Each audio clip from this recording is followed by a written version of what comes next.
Over 180,000 Americans have died from COVID-19. This is the phrase countless health officials and politicians have stated over and over again to drill into the heads of the American public that coronavirus is actively killing everyone, no matter your health background, and it will kill you too. But there must have been a misstep in CDC reporting on coronavirus death numbers, because new CDC reports are showing that the number of deaths where COVID-19 was the sole cause of death is closer to around 10,000. The CDC has updated information in regards to how they count coronavirus deaths to read that only 6% of the 180,000 deaths are solely due to coronavirus. Other deaths added to the COVID-19 death count have 2 or more serious conditions or causes tied to that death, with the overwhelming majority of the deceased in a much older age range. And while these numbers could easily stem a lot of the coronavirus fears and anxieties we've seen, the media has still, of course, remained silent on it. Let's also not forget a couple months back when we saw the CDC send out directives for states to include probable, aka unconfirmed cases of COVID-19 infections and deaths to their official counts.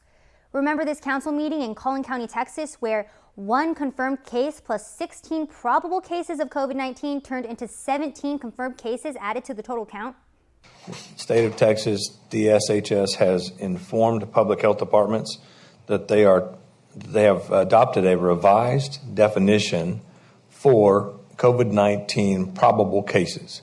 So for confirmed case, it stays the same. You still just need PCR. But now they've added a probable case definition. So that still gets counted towards the case count. It's different. It's not confirmed. It's probable, but it's still a case. So at the end of this definition, there are 15 different options on how you could be classified as a probable case. Based on this diagram and what they report, there's a total of 17 cases now. 1 is still only confirmed because that was that original index case who then had all these contacts underneath in orange.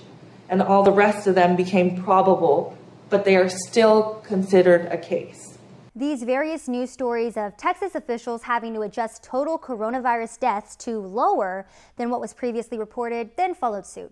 Also, despite a huge drop in overall deaths, which we can clearly see again on the CDC website, and before you say that's because we've been in a lockdown, let's not forget that there has been large gatherings of protests and rioting throughout the nation since May. Big cities like Los Angeles, Chicago, and New York are still severely locked down, and families have been unable to open their businesses, go to church, or send their kids back to school. And if your kids are back in school, this is an example of what their lives may look like. In New York, Governor Andrew Cuomo deployed a SWAT team of 71 contact tracers and 8 case investigators upon a New York State University in Oneonta after 105 students tested positive for COVID-19. After hearing of the new cases, the university decided to suspend all in-person activity, and students will not be allowed to leave campus for the next 2 weeks. Facilities such as the library will be closed, and dining services will deliver meals to the residential halls. They will be allowed to go outside, but they won't be allowed to gather in groups, and bus service to and from campus will be suspended, as students are forced to conduct all of their classes online from now on.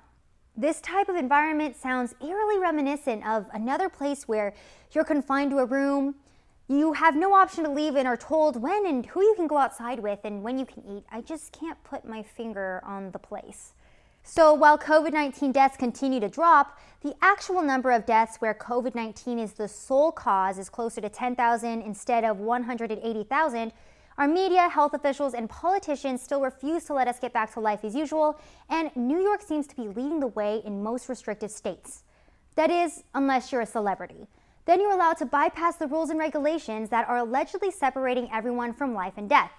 If you're an average Joe who just wants to go visit family in New York or continue working towards your college degree, absolutely unacceptable.